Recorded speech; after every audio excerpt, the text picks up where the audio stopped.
I'm here at the Okie Homesteading Expo on the third day. No, it's the second day. This is my third day here, but it's the second day of the Expo. Today is Saturday. I expect it to be super crowded today. It was crowded yesterday, but today's Saturday and people don't have to work. And Joel Salatin is speaking today, so I expect this to be packed.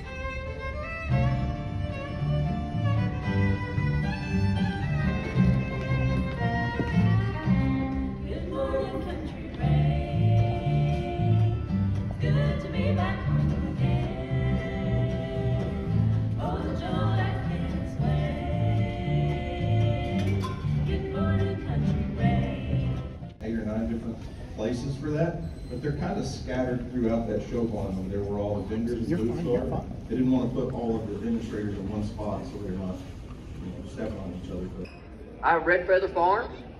You can find us back over here in the kind of the corner against that wall over there. I'm the one that brought the goats inside the building. Okay. We raise Tex-Master and Tex-Master Cross. I've raised just about every animal there is. Yes, I went to A&M. I'm 6 hours away from being a microbiologist. I have a degree in agriculture. I taught advanced science, advanced biology, quantitative analysis, chemistry, anatomy and physiology, and organic chemistry. So I kind of understand a little of the science behind there. Right now I'm running about 60 head of adult goats. Now you take all the babies right there, and the ground moves, okay? We are in our second kidding session right now. I think I've got 6 or 8 does left to kid. And we've got a wonderful crop of babies this year. Quit fighting Mother Nature. You are not gonna win, okay? Most people, when they go in, they have their idea and they said, I am going to change Mother Nature to fit what I want. Mother Nature's been around a lot longer than you have, and she's going to win, okay?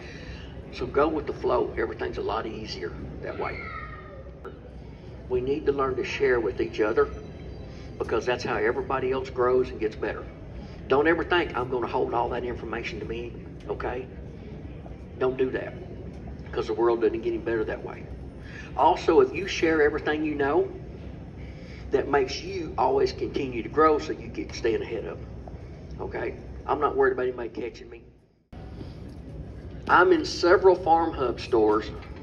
I can take one day, visit my Farm Hub stores, fill everything up, and they do the selling, they do the work, they collect the tax, they do everything for me. Now, I do still promote myself. So you guys, any of your products that you've got, you really need to look at selling in Farm Hub stores, okay? Whatever products you've got, it's a wonderful thing. It's a community, okay? So look into that. Find your Farm Hub stores anywhere around you, all right? This is important right here. You can take and put goats. I've seen some ground out here, beautiful ground. Nice Bermuda grass, nice and flat, easy to drive the T-post into, okay? Some of y'all understand what I mean. There's one thing we grow in Osage County, and that's rock, okay? But this ground was all flat and everything. You know, people, oh, I'm gonna raise goats because I like goats. You'll starve them to death on Bermuda grass pasture, okay? If you got cattle on Bermuda grass, that's wonderful. They do great. Now your sheep are midterm. Let's look at cattle. Cattle need 70% grass, 15% broadleaves, and 15% shrub and trees. Okay? And I'll tell you that 15% shrub and trees on cattle is not necessarily for them to eat, but to get out of the shade and the shade and the rain. That's what they want to do. Okay? Sheep, 50% grass, 30% broadleaves, and 20% shrubs, okay? Sheep are more grazers than you get the goats. You see goats are up the hill.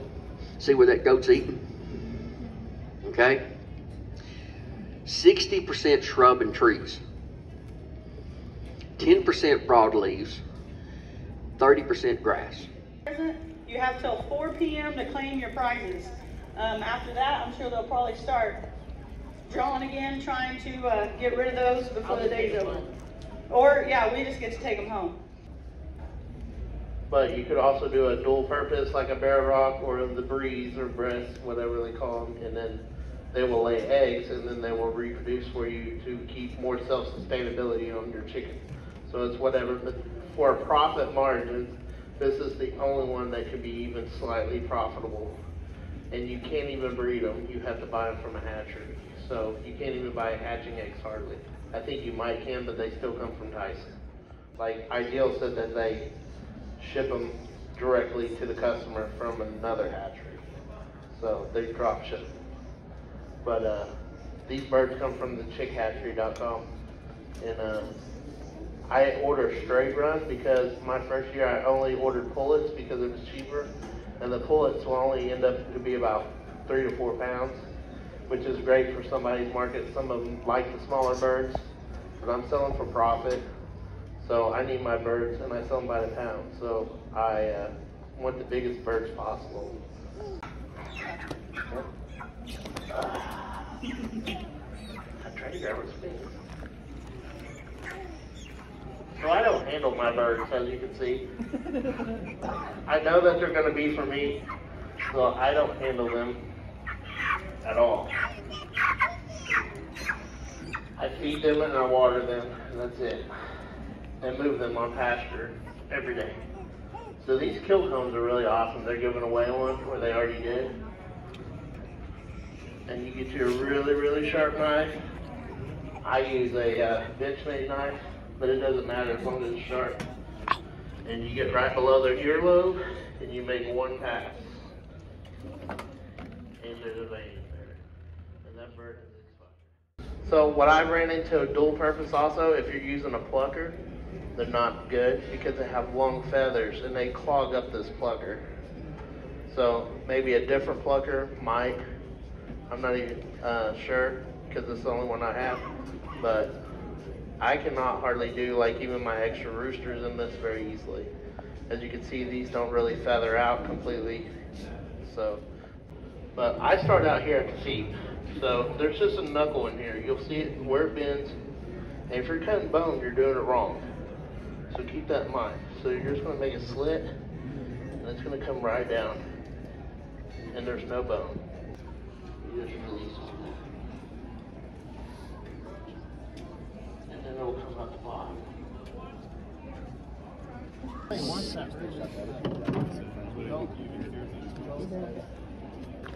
What'd you say?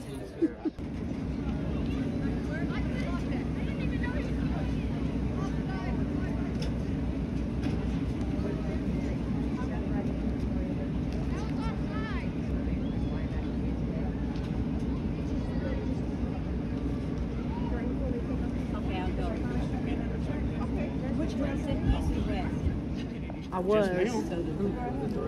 Natalie ran on to me and said Nico was sleeping in class.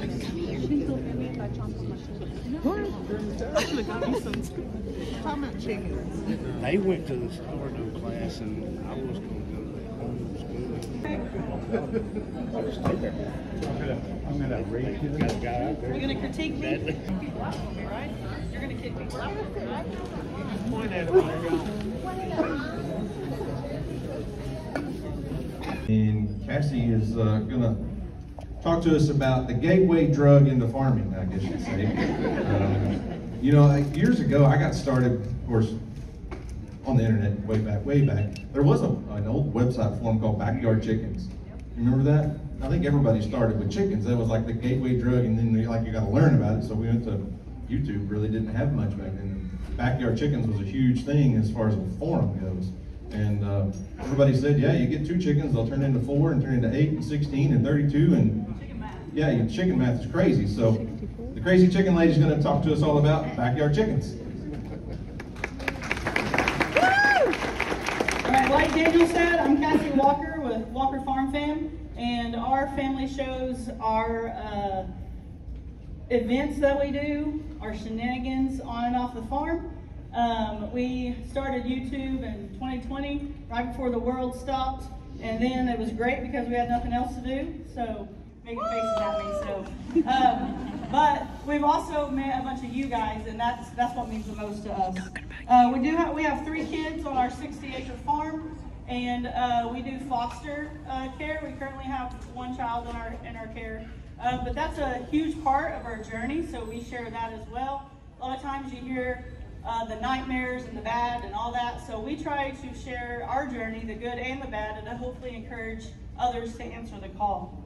So Gary and I were both raised on a beef cattle farm. On top of it, or I've wrapped it in a trash bag and then put shavings on top of it. So that way, when you're done with it, if you just have the pad with shavings, it's going to be really gross when you're done with it. But then why I like the packing plate, when you're done with it, you pack it up, put it up, and it's out of the way. But I would recommend that pad that's in the bottom of it, you wrap it in something, then put your shavings over that, because it'll stay cleaner. So we have water tanks that end up getting a leak in them. You can use those. I mean, anything that's going to contain your chickens, you can put them in there. You do want to have a top on them, most likely. If you have cats, they're going to sit there and just be like, I hope someone forgets to cover that. Our barn cats would never mess with a hen or like a bigger chicken, but if there's a chick, it's going to eat it. Our dogs, they don't. In their water, I put apple cider vinegar. I know some people do that till eternity, but I only do it until they're able to go outside. And sometimes I don't even do it that long. But apple cider vinegar is good for their gut health as they're babies and growing and things. So that's easy for me. So I just put, this would be the size of water that I'd probably use for my chicks. So I would just put a cap full of, like the cap on the apple cider vinegar, put a cap full in the water, and then every time I refill it, I would put some more. There's lots of different feeders that you can put inside your brooder. The kids from Showing Chickens got these from the Mays County Fair, and I'm sure they were super cheap, but that's gonna work. When Ransom saw I was bringing them, he was like, no, I won that. I was like, I'm not giving it to anybody, plus we got like 10 of them. So that's the water, this is the feeder, super easy. A year or so ago, this is just the water because I'm using the feeder right now. I got these because I liked the legs on it, that it could grow. So you can make them completely flat. Most of my stuff I get like on Amazon.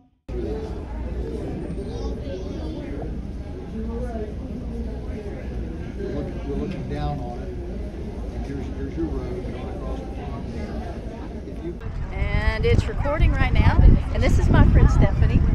Yep. Sometimes her name's Brandy, but for the most part her name's Stephanie.